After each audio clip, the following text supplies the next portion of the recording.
Hello and welcome to today's webinar. I'm Rob Lutz, and with me today is Dr. Tom O'Brien. He's going to be discussing demystifying endotoxins, identifying and quenching the fire within. And before I turn it over to Dr. Tom, I'll do a quick bio, but a couple housekeeping items. We are recording today's webinar, so we will be sharing that recording with all of you by early next week. And I imagine there'll be some questions that you'll have through the course of today's webinar. There's a Q&A function at the bottom of your screen, and feel free to just type those in. And when we get to the end of the presentation, Dr. Tom will be going through those questions and giving you his answers. So again, thank you, Dr. Tom O'Brien. A little bit about him. He's an internationally recognized expert in functional medicine. Dr. Tom is known for advancing research on food sensitivities, environmental toxins, and autoimmunity. His best-selling books, global summits, and docuseries have reached millions worldwide, often called the Sherlock Holmes of chronic illness.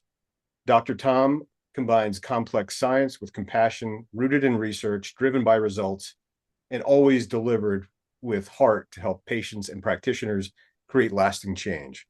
So Dr. Tom, thank you so much for joining us. Really looking forward to your presentation. I'm going to turn it over to you, and I'm going to shut off my video and sit back and listen. Thank you so much. Thank you, Rob. Thanks so much. And hello, everyone. And for those of you that were here last week and I wasn't, big apologies. There were some technical difficulties. I was out of the country and Zoom would not allow anyone to enter that screen out of the country. What are you going to do? So I'm glad we're here, really glad we're here.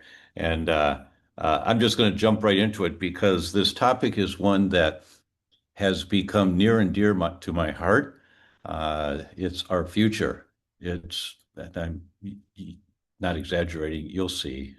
But let's just get started. So I'm going to share my screen. Here we go. And we're going to go on full screen here. And there we are. Okay, so let's just get started with this one. And I'm going to begin by thanking our host, today's practitioner, and Econugenics, for co-hosting this. This is my boss.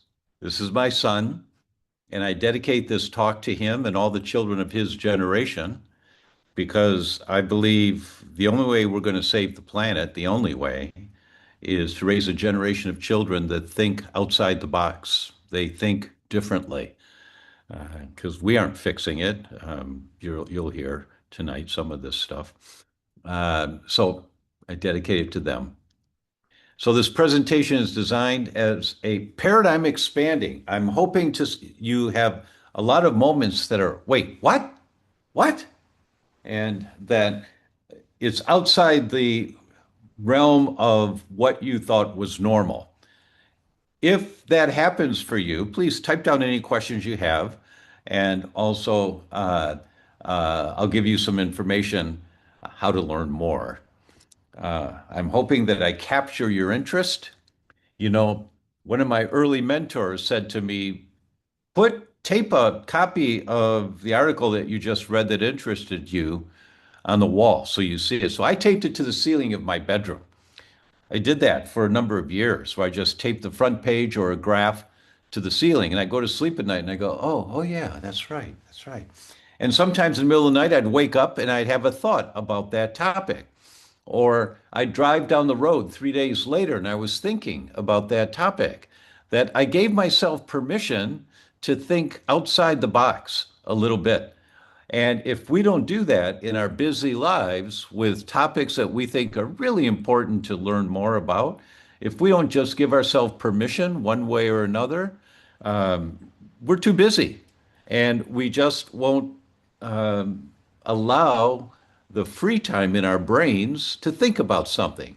But when you do, you dive in. It's like you dive in and you just got to learn more. And that's what I'm hoping will happen as a result of what you hear tonight.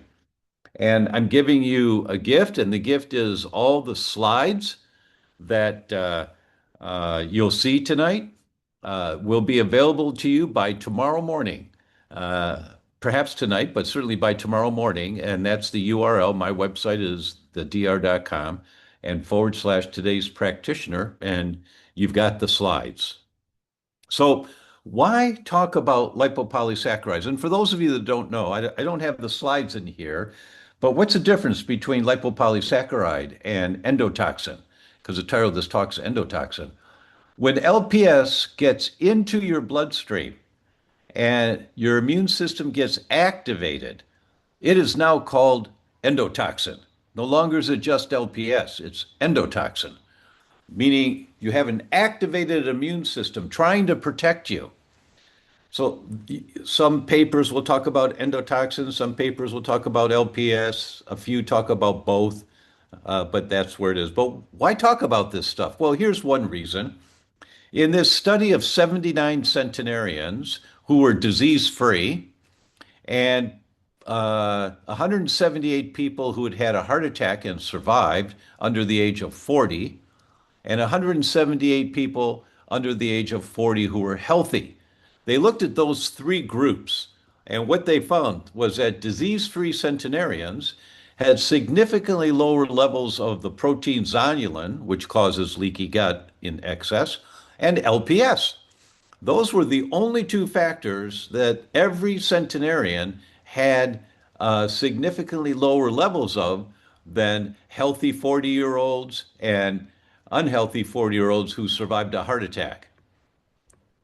Here's what the graph looked like from that study, and you can see when the young acute myocardial infarction patients or the healthy young controls in the centenarians, you see the difference is significant. And for zonulin, you see the difference is significant. These were the only two biomarkers of longevity that every single one of them had. LPS levels were significantly lower in disease-free centenarians, and our data suggests that low serum levels of zonulin and LPS emerge as potential novel biomarkers of exceptional longevity. And I refer to that as extending healthy lifespans. And what is this concept of healthy lifespan versus total lifespan? Well, if we look at the projected life expectancy and how many dollars per person the country is spending, look where the USA is compared to every other major industrialized country. I mean, we're way out there in terms of expense, more than double for some of the countries, and much lower life expectancy. Life expectancy has increased since the 1950s by almost 30 years. Parallel healthy lifespan, meaning without disease, has not expanded at the same rate as total lifespan has expanded. The difference in life expectancy and health adjusted life expectancy, meaning the years without disease, represents the number of years lived with disease or disability. When you get this concept, when you take, like, this is from the Journal of the American Medical Association last year, this one came out. When you get this concept, it's really easy to engage your patients in your line of thinking and where you're looking to help them with whatever they came up with. Here's why we are living longer since the 1950s, or in this graph, 1970s. But the blue line is people over 70 years old compared to people under 70 years old. While both have increased, the percentage of elders is much, much higher, 3 to 4-fold higher. Okay, so that's why every autoimmune disease is going up 3 to 9% a year, every year. Yeah, there's more sick people. There's more older people who have been borderline sick for years, and it just gets worse and worse and worse. So the longer you live, the more likely the disease is going to manifest. And that's what's happened. And over the last 2 decades, the lifespan gap has widened globally amongst all 183 WHO member states. And the US has the largest lifespan gap, underpinned by a rise in non-communicable diseases like diabetes and cardiovascular disease and Alzheimer's. We have the worst gap of all. And when we understand that concept, you put this paper on your ceiling for a few days or a week or two, and you just start thinking about this concept. When can we ever listen as a first line of thinking to the methodology for getting healthy in traditional healthcare? You just want to like pull back a little bit, and maybe we need to think a little bit differently here. And here's a graph from that JAMA article that looks at the health span, lifespan gap in years. So total life lived versus total number of years without a diagnosed disease. In the US is the worst, just the worst. So, well, before I get to that, so what I say to patients is, Mrs. Patient, I don't know if we're going to help you live longer. I don't know. Maybe, we'll find out at the end, whenever that is. But I certainly can extend your healthy lifespan closer to your total lifespan. And that result of increasing your healthy lifespan so you have a much shorter period of disability. You know, I think most of our goals is to go to sleep at night when our time is up and not wake up. Wouldn't that be nice? As opposed to 2.5 years or 8 years of suffering after a stroke, and you can't use one side of your body, or your brain going, and you can't remember the name of your grandchildren, or whatever it should be. So we certainly can extend your healthy lifespan closer to your total lifespan. That's how I start most conversations with patients. Because then I talk to them, once they say, well, yeah, I can embrace that. Then we start talking to them about uh, the root cause in the development of their chronic inflammatory diseases. And the CDC tells us that 14 of the 15 top causes of death are chronic inflammatory diseases. Everything except unintentional injury is inflammation based. Almost everything, it's inflammation based. Okay, we all know that, but we don't focus enough on that.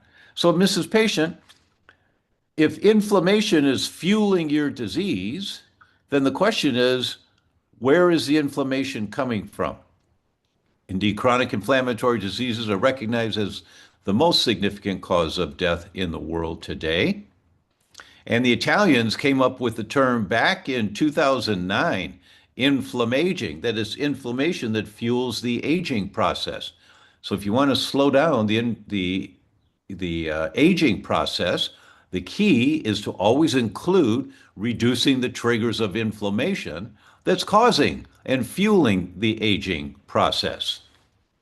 So when we accept that inflammation is the primary mechanism accelerating aging, then an essential component of every longevity program must be to identify and reduce the triggers of inflammation. It's you just got to have to include it, whether you're using red laser or peptide therapies or stem cells or whatever you're doing. You also have to include how am I throwing gasoline on the fire and reduce those triggers of inflammation. So the primary question becomes, what is your immune system trying to protect you from? Here we go. One of the main toxins, now listen to the language these researchers use. One of the main toxins responsible for inflammation is LPS from gram-negative bacteria. And it ranks as one of the most potent immunostimulants found in nature. Now, if we were listening to this researcher at a presentation talking about this topic, you might hear him say, one of the main toxins responsible for inflammation induction are lipopolysaccharides from gram-negative bacteria, which rank among the most potent immunostimulants found in nature. I'm half Italian, and I'm going to put the emphasis where I'm hoping people will hear what these geek researchers are saying in their best language. So, what are lipopolysaccharides? They're the primary driver of chronic systemic low-grade inflammation.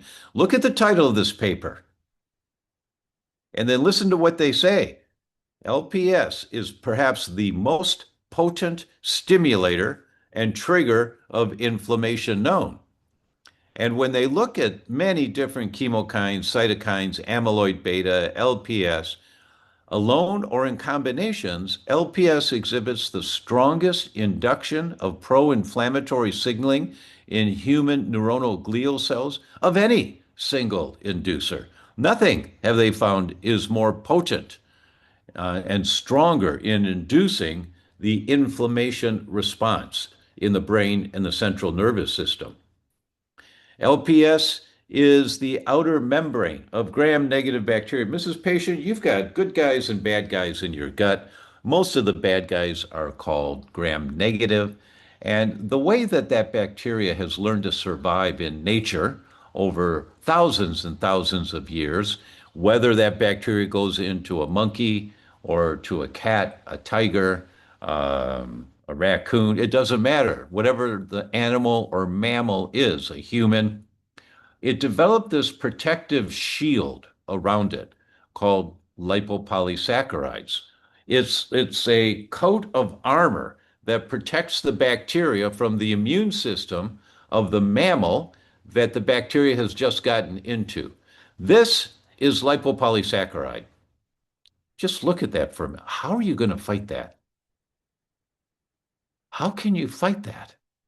This is the coat of armor that Pseudomonas, Klebsiella, E. coli, they've all developed is this suit of armor to protect them from the immune system of the mammal destroying the uh, bacteria itself. This is LPS. It's not alive. Let me back up for a minute. It is not alive. You can't kill it. It's a coat of armor. There's no life force in the coat of armor. That's really important to understand because when you work on killing bacteria, you can't kill the LPS, and I'm going to show you what happens to it. Now, the presence of LPS in the gut is a good thing. You're supposed to have a little bit of the bad guys. Why? Well, if you exercise and you're pumping weights, doing bicep curls, and the weight's a little too much, or you went too hard, and the next day your muscles are sore. We all know that's lactic acid. That's just the exhaust of gram-negative bacteria. Well, LPS challenges the gut. It challenges the gut and it makes the immune system in the gut fight it. So it makes you stronger. It's like exercising your bicep muscle, right? So a little bit in the gut is not a bad thing, but when it gets into circulation, if it gets from the gut into circulation, now you activate a systemic chronic inflammatory response.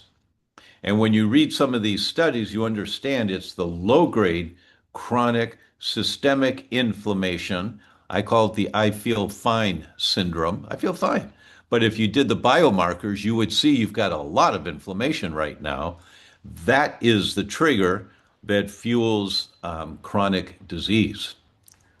LPS is recognized by the immune system, and its toll-like receptor 4 is the primary receptor that gets activated when LPS gets into your circulation.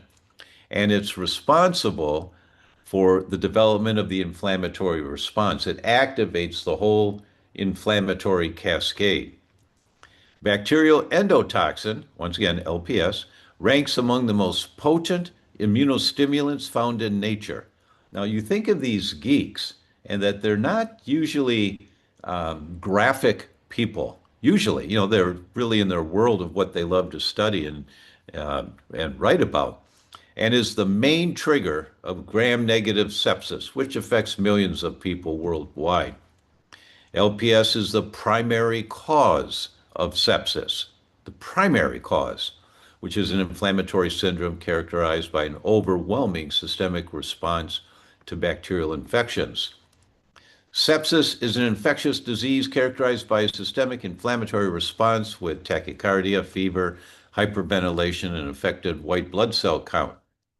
Now, this is interesting. The word sepsis is derived from the ancient Greek word sepo, meaning I rot. And if you've ever seen anyone with sepsis, they don't look good. They don't look good at all. And in the Journal of the American Medical Association, they published this study that 1 in every 2 to 3 deaths in the hospital are from sepsis. 1 in every 2 to 3 deaths in a hospital are from sepsis. That's going to be really important when you understand what happens with LPS in the body.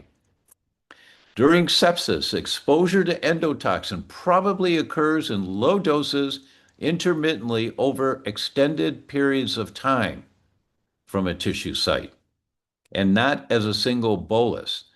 You're going to, I hope this stays with you because when you start understanding, you've got LPS in your heart muscle, in your lungs, in your brain, in your kidneys, in your gallbladder.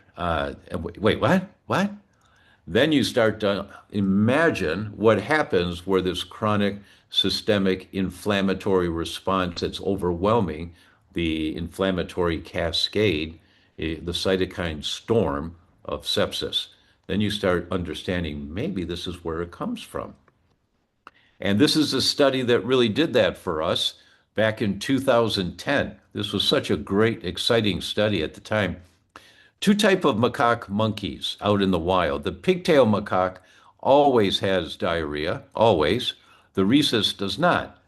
And researchers have been using macaque monkeys for their research on GI function because the tissue is very similar to human GI tissue.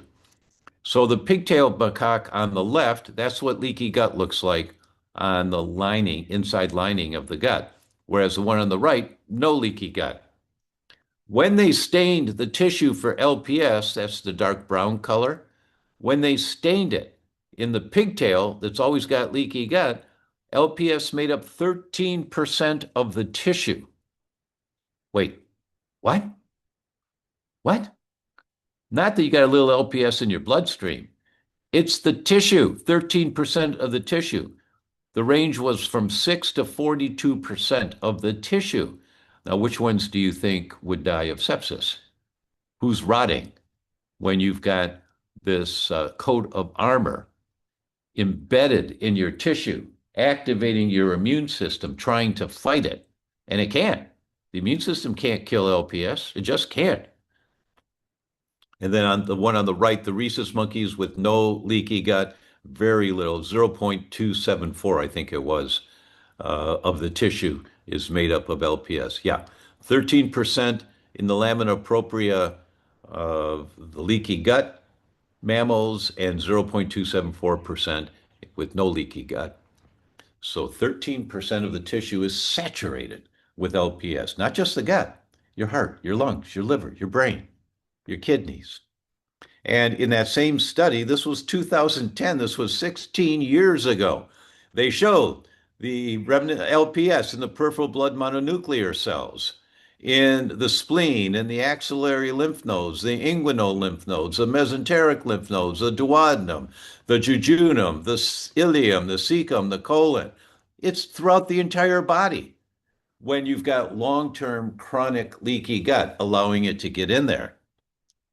And the location and the concentration of LPS determine whether it's good for you, strengthening your immune system, taxing you a little bit, or harmful, meaning overwhelming you, creating this chronic inflammation. And this paper that came out in 2023 talked about LPS in the brain, in the blood, in the tissue, in the heart, in the liver, in the gut. And then there are other papers that talk about it in the pancreas, in the gallbladder, in the skeletal muscles, in the kidneys, in the lymph, in the fat tissue, especially the fat tissue. That is where LPS gets stored throughout the body. Where does LPS come from? I'll let you just look at this one for a moment. The oral cavity is critically important. We could do an entire hour, actually. I have an LPS course that'll be coming out hopefully within the next 2 months. And we go through each one of these in detail. I'll just comment on one of them because anytime you have a patient that has recurrent ear infections, sinus infections, eye infections, sore throats, anything like that, give them a handout on cleaning their shower heads because biofilms develop in the shower head. If you're in tropical climates, warm climates, it's every 3 months you have to clean your shower head.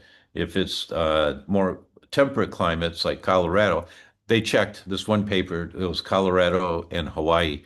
In Hawaii, every one of them was loaded with biofilm. So every time you turn on the shower, you get blasted with millions of pathogenic bacteria that are living in the biofilm in the shower head.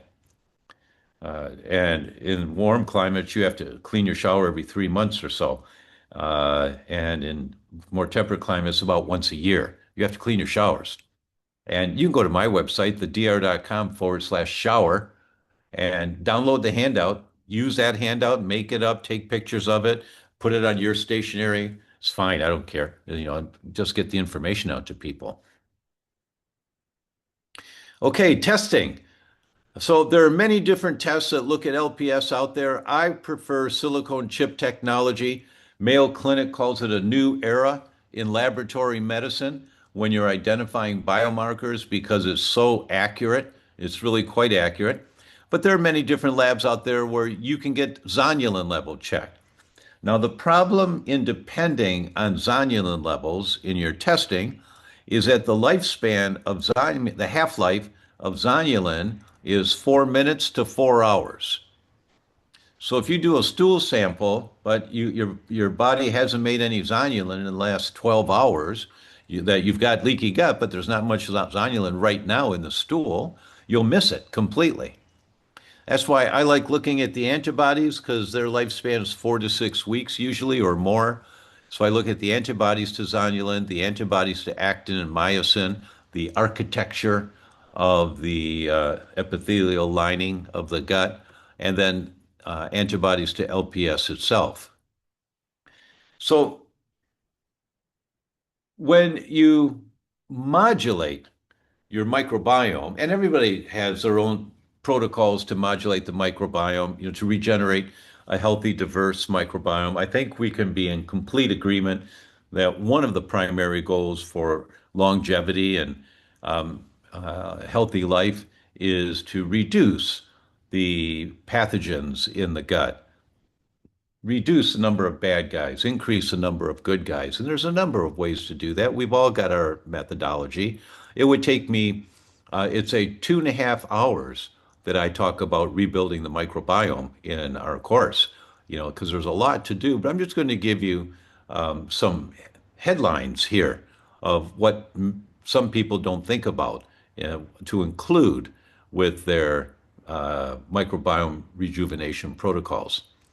First, of course, is microbiome transplants, and that can be vaginal or oral or gut and so on.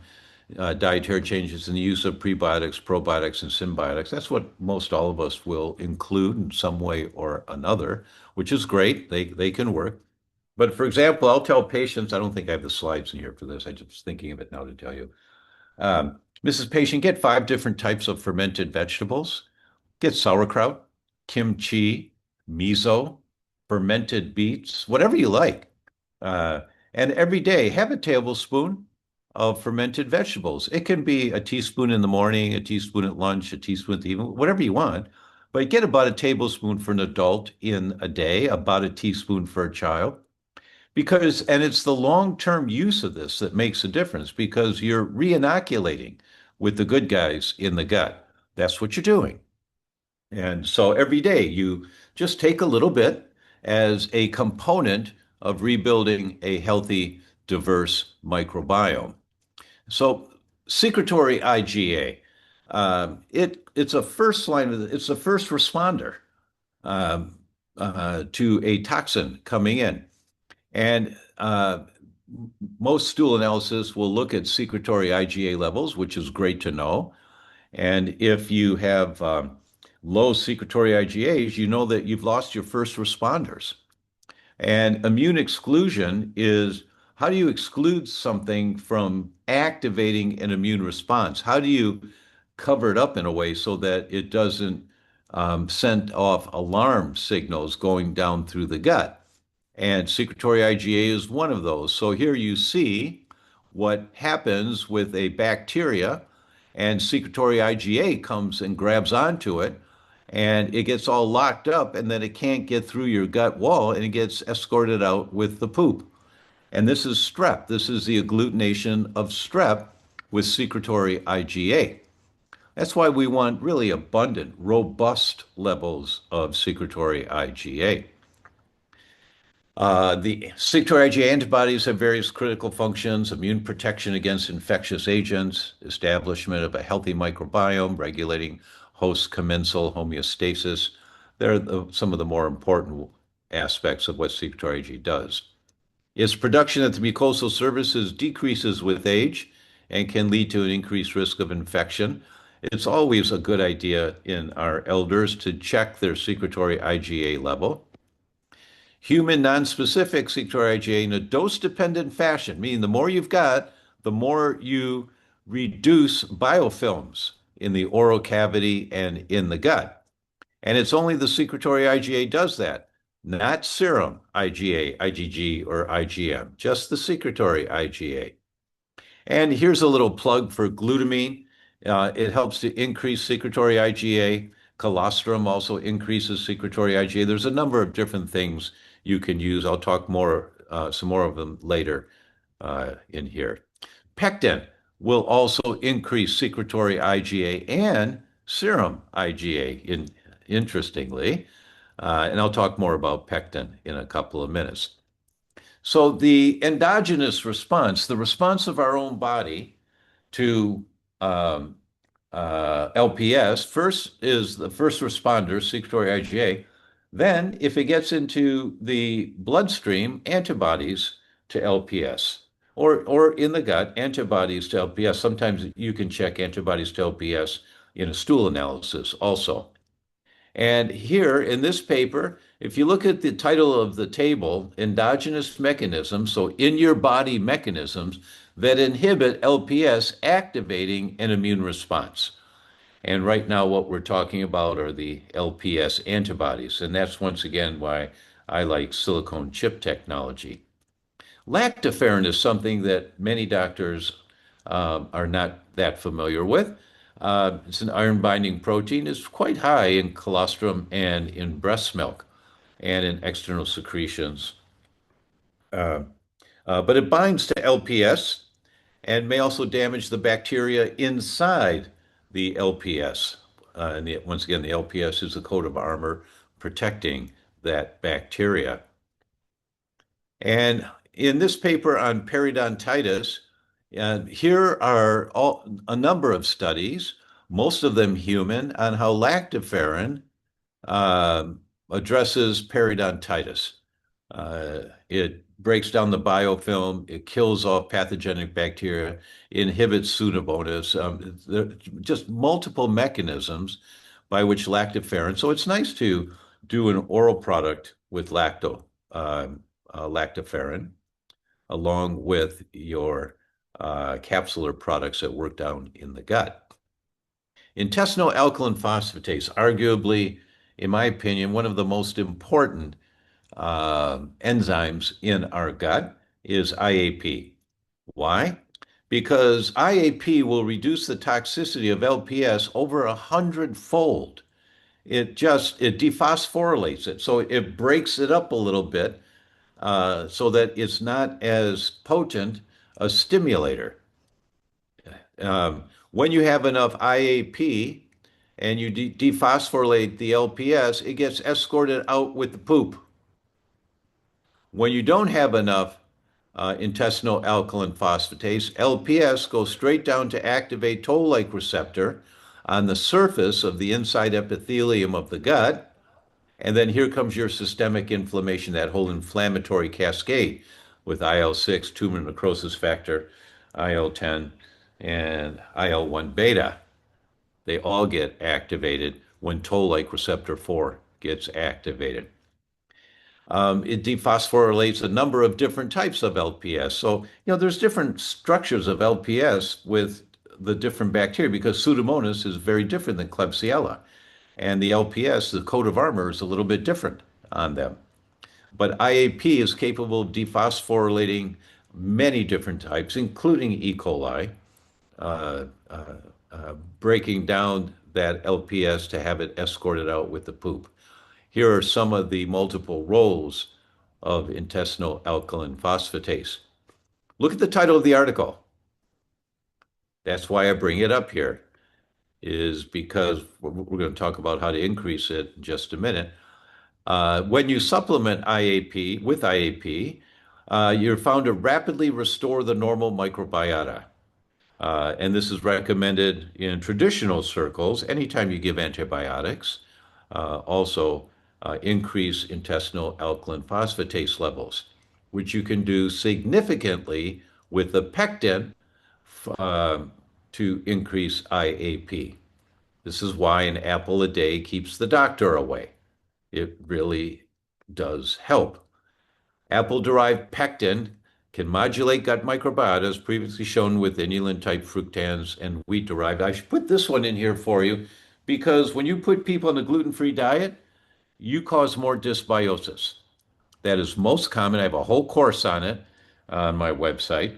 And we have a whole program called Certified Gluten-Free Practitioners because if you don't put them on a diet correctly, you increase their risk of mortality. No exaggeration. When you read the numbers, it's like, oh my God, really? Yes, yes. In the first year after diagnosis, for celiacs, you put them on a gluten-free diet, you increase their risk of mortality in the first year about fourfold. Fourfold. Now, it's because most people don't know how to do a gluten-free diet correctly. 78 to 81%, 82%, 78 to 82% of the prebiotic in the Western diet comes from wheat, and it's the arabinoxylans in wheat. So when you take wheat out of the diet and you tell them to eat gluten-free foods, which is just white crap, excuse me, but it's just unenriched, very little nutrient value, white paste, you change the microbiome in 30 days. You change the microbiome to a more inflammatory, pathogenic microbiome. Apple-derived pectin diminishes that. So, Mrs. Patient, you take 10, 15 apples, always get organic because apples are at the top of the dirty dozen list of highest pesticide count fruit or vegetable. So get organic. If not, get the Veggie Wash from Truly Free or another company, and you spray it on your broccoli, and you dip it in a tub of water, and oh, look at the broccoli! It's so much brighter. Yeah, because you took the wax off and you took the pesticides off. Over 70 to 80% of the pesticides are removed in 10 seconds if you use those Veggie Wash types of things. So anyway, chop the apples into chunks, put them in a pot, add a little cinnamon, throw the seeds away. Don't cook the seeds. Throw the seeds away. And in a pot, if the apples are this high, you add water 1/3 the height of the apples. Turn it on high. In 15 minutes, you got applesauce. That's all it takes. And adults have about a cup a day, kids about a half a cup to a tablespoon a day. Just inoculating a little bit every day and to feed and increase intestinal alkaline phosphatase. Of course, it's going to be helpful if you do it once a week, but it's much better to do a little bit every day. Next, lipid inflammatory uh, proteins, lipoproteins. Wait, what? Yeah, HDL and LDL and VLDL, they all will bind with LPS to escort it out of your system. LPS that gains access to the bloodstream, for example, from the gut, is bound by various particles. The majority of LPS is bound to HDL, which escorts it out with the bile, so it can't get into your system any further. HDL plays an important role in regulating the immune response by clearing bacterial toxins. That's the number one thing it does. And you can see the other benefits of HDL, but its primary purpose, and look at the title of the article and what they know. Remember, sepsis, 1 or 2 out of every 3 deaths in the hospital are from sepsis. And if you're admitted to the hospital with sepsis and you have an HDL count that is low, prognosis is very bad. They know. Just Google HDL prognosis and sepsis and just read the studies. You go, oh my God. Why? Because their body is worn out. They've been binding with as much LPS as they can, and the liver just can't, and the gut can't make more HDL. HDL, oh, here it is. At the time of emergency department admission in septic patients was more predictive of multiple organ dysfunction syndrome and 28-day mortality than any other measure, including lactate. Nothing else was as accurate as if you have low HDL levels when you're admitted to the hospital with sepsis. Next, modified citrus pectin. This one has really changed my life. I take this every single morning. My wife and I'm in charge of the coffee. And before we have our coffee, we have our glass of water. And I put Vitality C in mine, and I put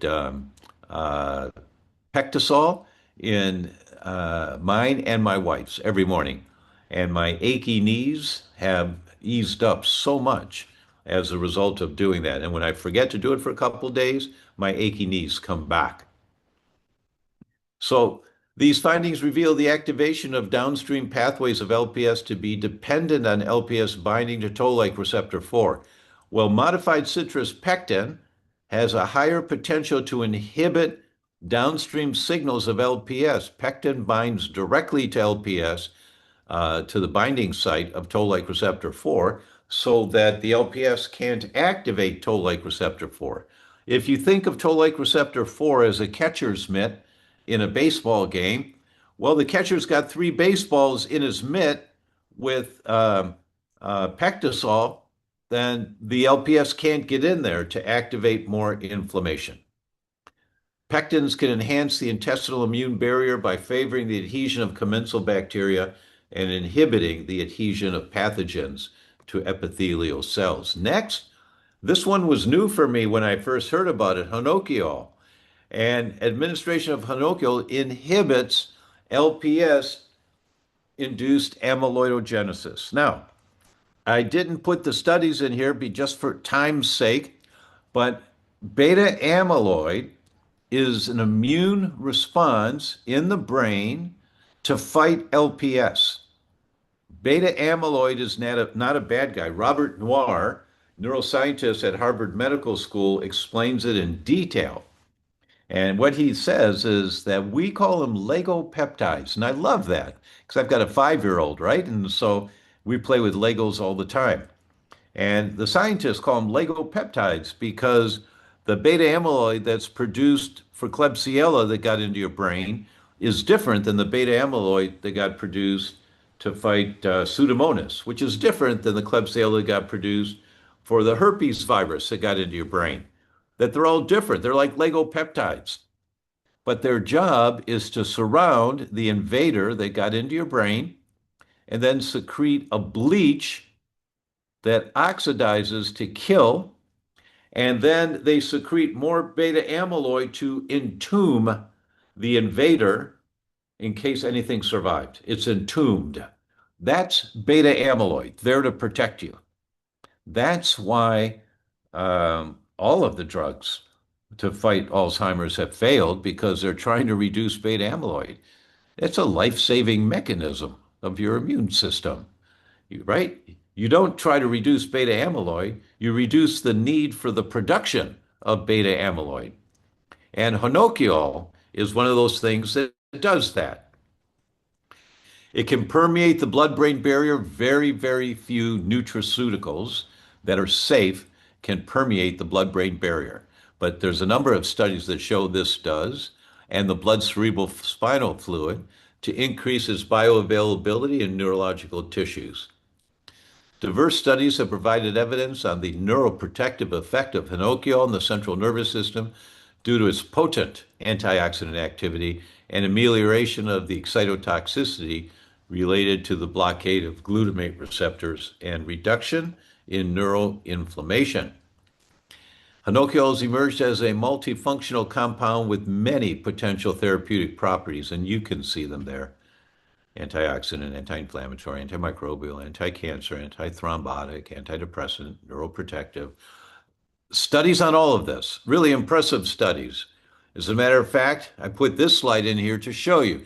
Here's just a few of the studies of its antioxidative principle in the brain. Here's a few of the studies on its anti-excitotoxic principles in the brain. Here's a few studies on its anti-neuroinflammatory principles in the brain and its anti-amyloid beta principles. So if you're wanting to reduce the triggers of inflammation, and LPS is the most potent one found in nature, if that's your goal, to reduce the activation of the immune system, which reduces the response of inflammation, which reduces low-grade tissue damage, which reduces dysfunction symptoms and the development of internal rotting, sepsis. My mother died of sepsis. I didn't know what it was at the time. Now I know. Now I know. Which gives us a higher quality of life and extending your healthy lifespan. These are the markers that you want to know about. You want to be screening your patients to see if they have leaky gut because it's a primary pathway for LPS to get in. And as you start pondering this, and if you read some of the studies on this, I'm going to give you all the slides. If you read some of the studies on this, what happens is you dive in. You pick one or two patients to start with, maybe yourself and your family, which I recommend to all practitioners. Do these tests on yourself first, right? And then a few months down the road, you're really grateful that you did, and you've got this down, and you know exactly what you're doing and how to do it. So once again, here's the URL that by tomorrow, it'll be there for you, the dr.com/today's practitioner for all of the slides, so you can look through this again. Take care of yourselves. Make sure to tell those important to you how much you love them. And thank you so much for your kind attention. Now we'll go to the Q&A. And I've asked Ruby to join us here for the Q&A because she's smarter than I am. So Thank you so much, Doctor. That was an incredible presentation, some amazing information that you share here about LPS. I know we hear a lot about LPS these days, but I think your presentation really just gave an amazing overview of really why it's something to pay such close attention to. thank you. So thank you everyone for joining. We have some great questions here in the Q&A section. Doctor, do you want me to read some of these questions out to you, or do you want to I could read them, and if you see one that you want to do next, fine, let's do it that way. So April asks, can you please discuss H. pylori and the use of apolilactoferrin if high circulating iron, high tissue saturation? Yeah, that's a very good question. You really want to be careful there. There is some probiotics that have been developed that bind to H. pylori, and they're quite effective. I've used them a few times. So I would go there before using lactoferrin if somebody's got high iron. I'd be a little concerned if lactoferrin is going to increase that iron level.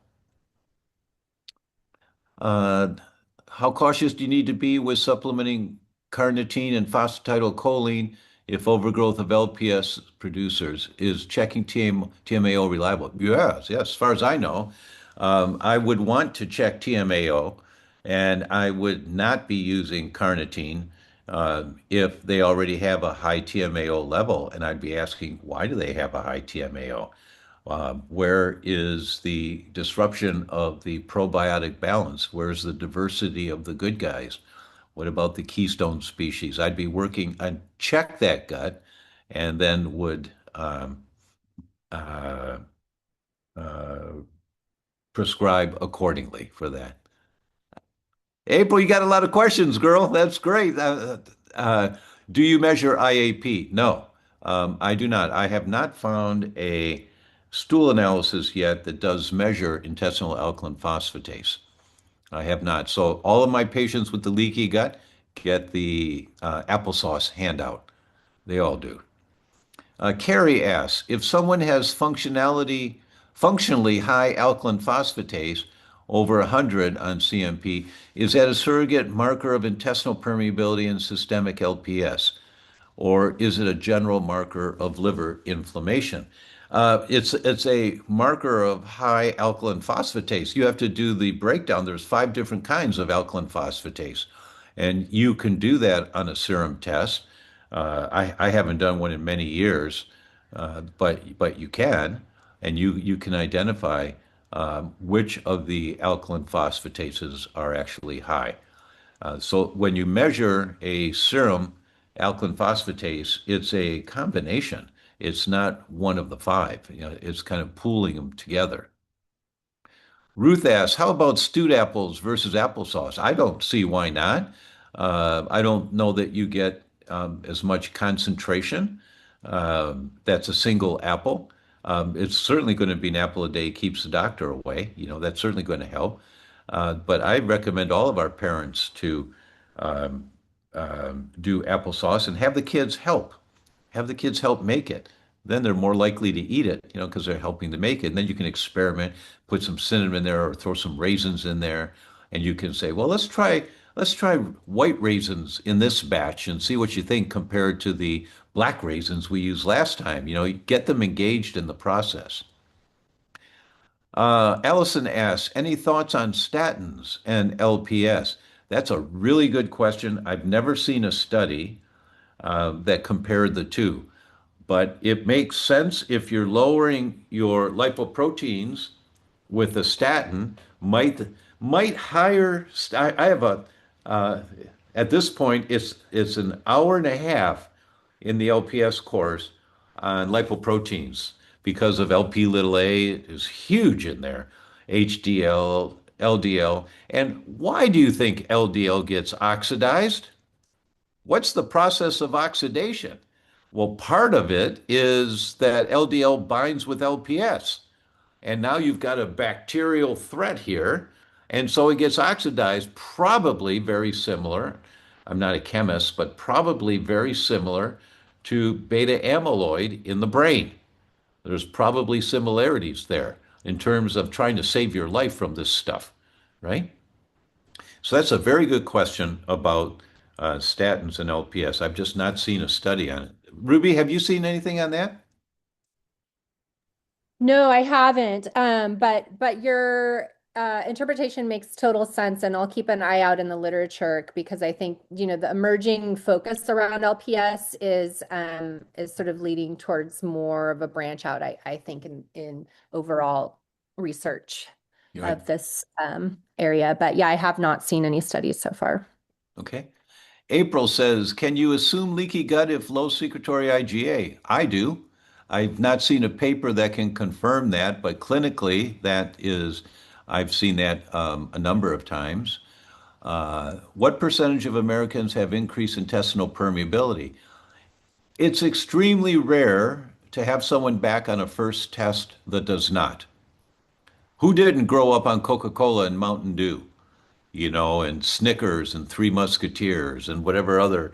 And now, you know, with the flavorings that have been added, my generation didn't have a lot of that, but now there's so much more.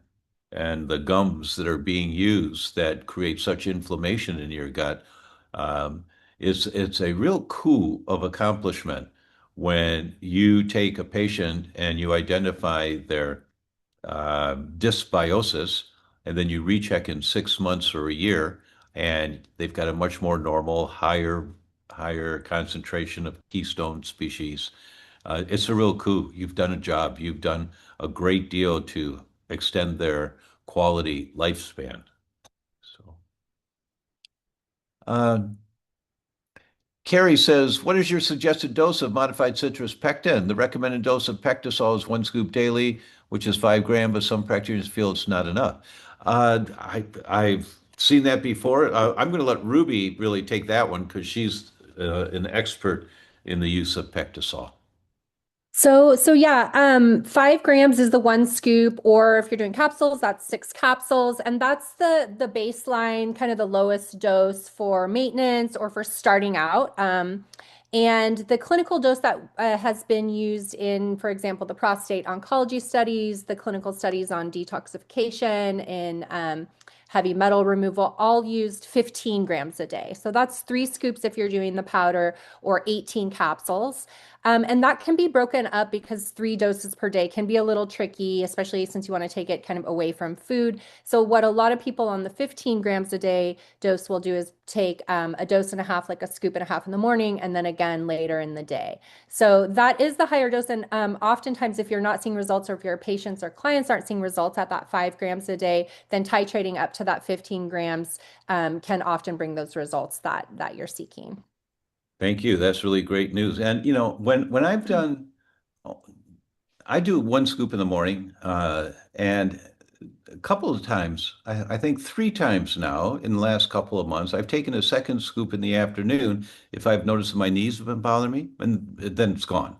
It's gone. So I'm probably low at 1 scoop a day. That I probably would do better consistently if I did. And I did 18 marathons in my life and a bunch of triathlons, so I pounded my knees pretty good, So that I have full function. I'm very grateful to be able to squat down and have all the ranges of motion I have at 1 scoop a day, but I should probably take 2.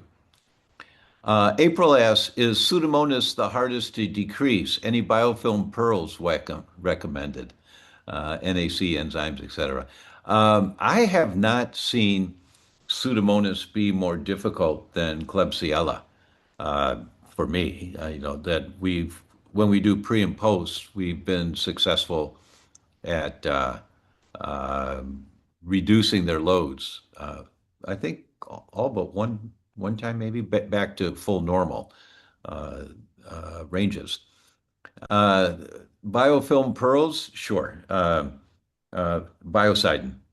Biocidin's been my go-to for over 25 years, and it works really well. Joseph asks, gut ID stool test gives a complete analysis of bacterial flora and a list of LPS producers. Marvelous. Marvelous. Thanks, Joseph. Good to know. And Joseph asks, does LPS increase LPA? Uh, well, LP little a is a big binder of LPS. Now, if your body's endo response is inadequate, if secretory IgA and intestinal alkaline phosphatase wasn't enough to get this stuff out and not allow it to get into systemic circulation, then your body's going to activate more HDL production. And that's first on the list, HDL, then LDL, then LP little a, then VLDL.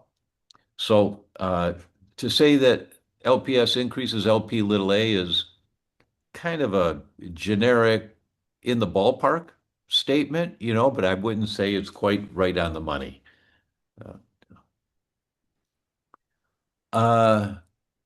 Ruth is asking which biocidin product for biofilms. All of them.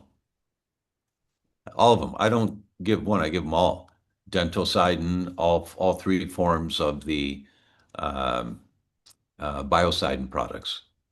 And it's 1 after the hour, and we got all the questions. So I think we're great here, Rob. Yeah, thank you guys. Dr. Tom, that was really informative. Loved it, and great interaction from the audience. And Ruby, it's really nice to have you on here as well and answer some of those questions. Yes. Thanks for having me. I'm going to work quickly to get the presentation out to everybody. And so look for that in the next few days. And again, thank you all so much. This was fantastic.